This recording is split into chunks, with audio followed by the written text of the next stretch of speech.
So one of the other things, as I got older, visiting Grandpa, this was especially in the summer, not just any old weekend, I would go to work with him at the Bacardi rum plant in Jacksonville.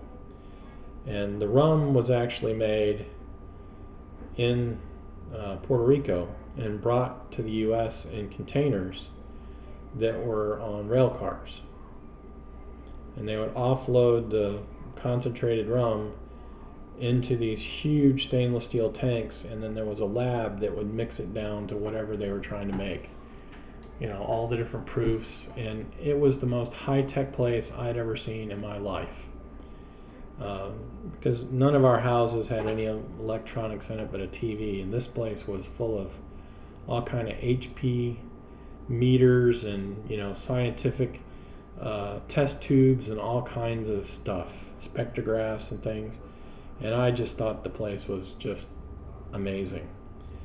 And so one of the things, and I got several stories, but one of the things that I learned early on is this gentleman would always come into work about 5:30 in the morning and talk to my grandfather until about 6. And his name was Mr. Diz. And he had a really nice car, but I didn't really for many years understand who Mr. Diz was. And my grandfather would joke with him and talk to him, and they were constantly talking about security at the plant and how things ran. And in a lot of ways, I always felt like Grandpa was telling them how to run the security at the plant through Mr. Diz. And I think that really was what was going on. And as I tell these stories, it'll make a little bit more sense. But eventually I learned, and this really wasn't until after Grandpa died, that Mr. Diz was Mr. Diaz. And my grandfather never said his name right, but they genuinely became friends. And after Grandpa died,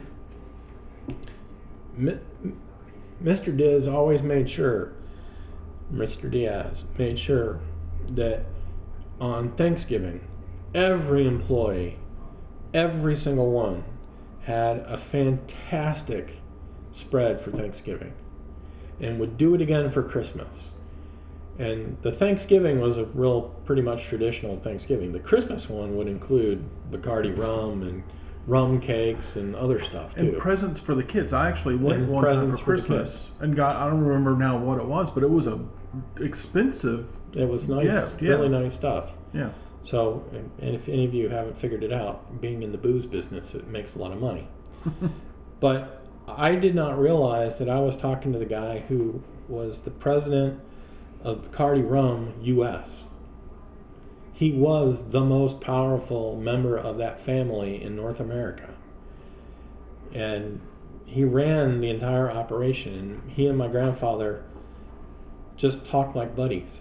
And so through my whole career, that's kind of how I treated all the other executives I ever ran into, because I always felt like, after knowing Mr. Diz, they're just people. But he was an exceptional person. After my grandfather died, he brought my grandmother groceries every week himself. He didn't send some lackey. He brought her groceries until she moved to North Carolina. So that was, I don't know how many years that was, but that was like 6 or 7 or 8 years. It was a long time. From 87 to the mid-90s. It was about... And I mean, every week, I don't think, to my knowledge, I don't think he ever missed. Yeah. And it wasn't, he didn't send somebody else. He personally took care of it. And continued to pay her his full salary. It wasn't just like a pension. It was his... I didn't know that. Yeah. But all I can say is the Bacardi family was amazing to our family. So there were several different things that I want to kind of also relate to about Bacardi, because nowadays you don't get to take your kids to work. And I think, unfortunately, they miss a lot. And I think it's a detriment to society that we do this, that we act the way that we do these days. One, I walked around with my grandfather when he did his rounds. And so he was an armed security guard.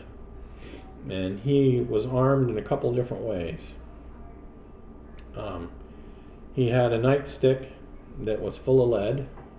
It wasn't very big, but I guarantee you, if he ever hit you with it, you were not going to forget it. And he always had his pistol, revolver.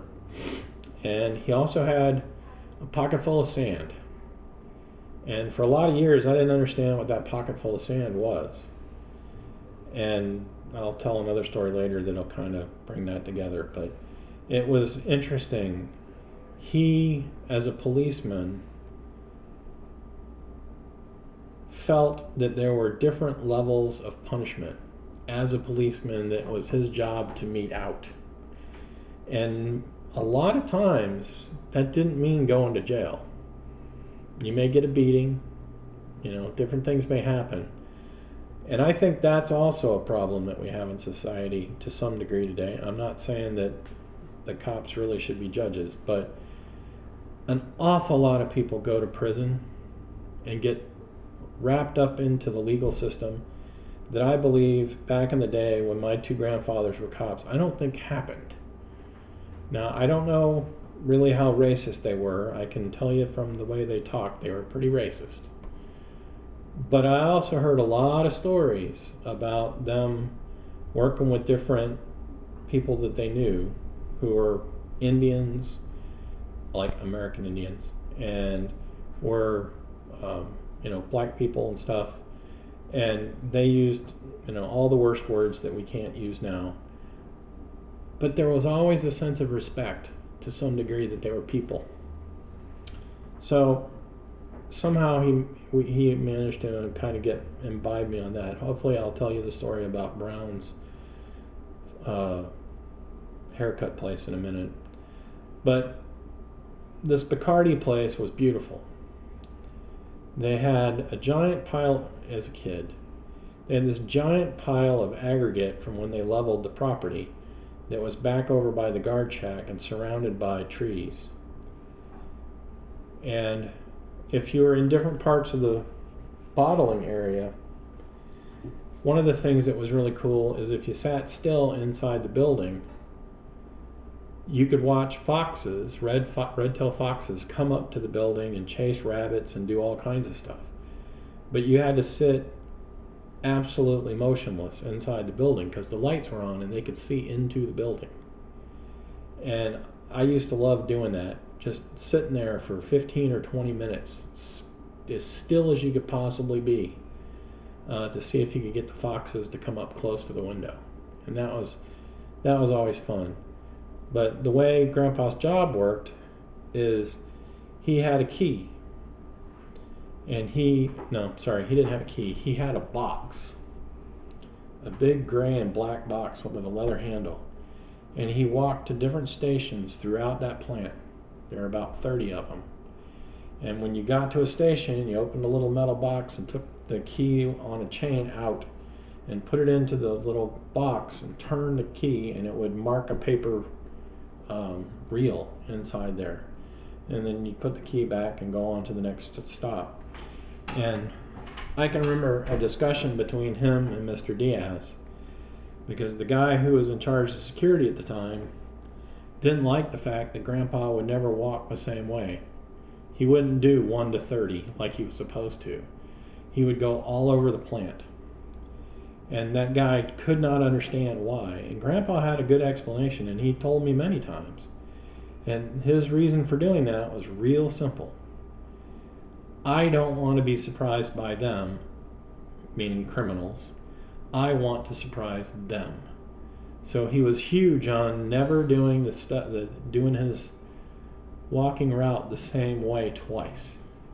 He was all over the building, but you never know. I worked with him weeks, a week here and there, and I could never tell what he was going to do. Sometimes we start at the beginning, sometimes we start at the end, sometimes in the middle. Sometimes it'd be over near the big, huge tanks. You just never knew. Oh, your dog. So, anyway, I learned, not that I've ever been a security guard, but I learned all kind of interesting things about the way he thought and how he kept himself safe without having to use his gun, by always doing what he thought needed to be done. So after he was working at Bacardi, the way that the warehouse was set up, it was really cool. I loved watching them bottle. They would bottle until about 11:30 or 12 o'clock at night. It depended on what the orders were. And then the shifts would go home. So a lot of nights they would be bottling, and he'd let me go down to the bottling plant and watch from a break room. And I always thought it was so amazing watching the little miniature glass bottles, like they use on airplanes now that are plastic, but these are little bitty glass bottles. And they would go by so fast you could barely see them. And there were ladies who worked on that assembly line, or on that bottling line, and would see that because the machines weren't that good, and would see that the bottles had the wrong amount of booze in it, flick it off there with their finger just as quick as a wink, and destroy hundreds of bottles to make sure that they all had the right amount. And then it would go around a bend, and then the labels that went with what they were doing would get put on. And Bacardi had a bat symbol, but they had all different kind of symbols for all the different brands, whether it was 180 proof, or if it was dark rum, or whatever it was. And it was just amazing to me to watch how fast those machines could put those labels on exactly right every time. And the machines were really good about not overfilling, but they would sometimes underfill, and that's what they would knock off. And it was just wonderful. And I met a lot of those ladies that worked those lines, and I was just grandpa's grandson. And so I was a pretty good kid, so nobody ever gave me a hard time. I got to watch them work in the lab and mixing the different things, and it was just really cool. But the way that the place worked, however, was it went through the assembly line process, and they mixed the booze to get to the right mix and get it all the way it needed to be. And it went through the bottling, and it got to the end of the conveyor belt for bottling, and it would go up out of that building across 2 railroad tracks inside where it was a conveyor belt, but the conveyor belt was encased in just a metal frame that held the conveyor belt up. And it would go over to the other side of the building, or over into the next building, which was the warehouse. Well, obviously, if you know anything about alcohol, the state of Florida put labels on, tax labels. So as soon as they put the tax labels on, Bacardi wanted it out of the warehouse and heading to somebody who was going to pay the tax. And so every time I ever saw the warehouse, even though I watched them make an unbelievable amount of booze and putting it in boxes, I don't think I ever saw that warehouse except close to the holidays, when they were really gearing up to get out to the holiday shopping. It was never more than a quarter full, but it was constantly moving, and they'd be packing semi trucks right up to the last minute every night. So, but because of that, when shift ended at midnight, there would always be some alcohol in this area that was fenced off, that the fence went from the floor to the ceiling, where the state of Florida would put on the labels.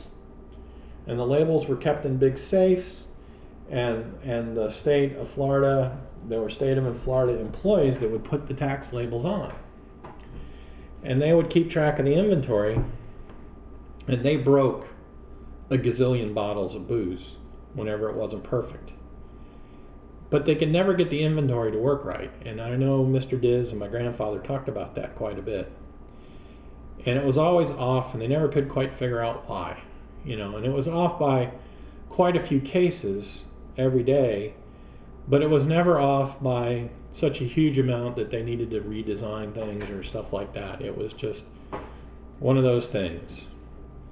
And so Grandpa and I was not there, but Grandpa was sitting in the pickup truck at the top of the aggregate pile that was in amongst the trees, where he'd sit up there in his little Toyota pickup truck, or Nissan pickup truck, whatever it was, little bitty pickup truck, and sit at the top of that aggregate pile, and from there you could see the entire plant, all of it. And you were higher than anything else. You could see the man-made lakes that Bacardi had put in. You could see all the forest that was for growth out on the west side. You could see every truck in every bay, but looking kind of down on it. Not by a lot, but, it was a big, gigantic pile of dirt. And so the railroad came along, and not only did they send out they got the booze in rail cars, and they shunted those off one way over to the big storage tanks. But they usually put at least 4 box cars into this area between the two buildings, and the conveyor belt went over the top of them. And, so they would usually ship somewhere on the order, I believe, of 4 to 6 box cars of alcohol a day out of there. Well, he was up there watching and realized that something was not right. And whenever you were at ground level, you would have never noticed this, from standing on the ground. But what was going on is these guys were climbing down the conveyor belt because there was no booze, no boxes of booze in the bottling plant at that point. They had all been put into the area for the Florida tax guys. And so what they were doing is they would climb down into the tax area, and they would take the boxes before they were sealed and didn't have a tax label on them, and they would carry it up the conveyor belt, and they were stacking them along the top of the boxcars. 2 or 3 cases, as I understood it, but right at the crown of the boxcar, and you couldn't see it from the ground. But from where he was sitting, he saw, and it was just happenstance, and he saw what they were doing, and they were fast at this. There was, they were laying on the top of the car, and 4 or 5 guys were doing this, and then getting back on the top of the car, and then when they would leave the plant, it was the same engineer and brakemen and the guys who he saw every night, letting them in and out of the physical gate. So he thought it was very strange. The first time it happened, he thought, maybe I don't really have a good view, so the next night he actually brought some binoculars, and he could see very, very clearly what they were doing. And so he got a hold of some of his buddies at the police department, and met different people that he knew through the years with the Florida Department of Revenue, I assume. I don't know all the different groups, but he got 4 or 5 different agencies involved in this and explained to him what they were doing. And so he couldn't leave the property, so they started following these guys with the train, and the train would go down the main line for about a half a mile, but around a curve where you couldn't see them from where Grandpa was. And there was a house that had a detached garage in the back. And they would stand on top of the boxcars and quietly throw this booze over to people who were in that garage waiting for it. And then they would, I guess, go and sell it. So he told Mr. Diz what was going on once he had all the information, and made sure he didn't have a problem, because this is going to be a big deal. And so everybody was happy. Mr. Diz, I can't tell you how happy Mr. Diz was. And I think this had a lot to do with why he treated Grandpa especially the way he did. Because I don't know how much money he saved them, but we're probably talking something on the order of 30, 40 cases of booze every single day. that was getting stolen. And the state didn't care, and in fact didn't get overly involved in it, because none of them had tax labels on it. So it was just you lost your booze, right? Until they, at some point, somebody got a little smarter and go, oh, wait a minute, they're selling it. And they're just not, so it was bootlegging. Well, because it was bootlegging, that got the Alcohol, Tobacco, and Firearms Group, making it federal.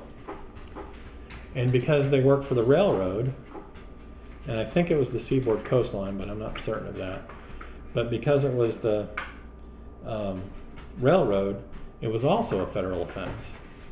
So these yo-yos who were doing this had no idea how much trouble they were really in. I mean, they really came after them.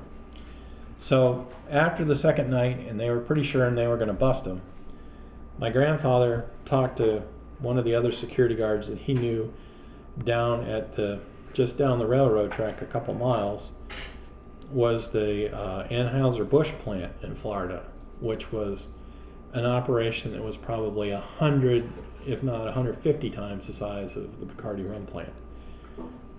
And so he told them what they were doing and exactly how they were doing it.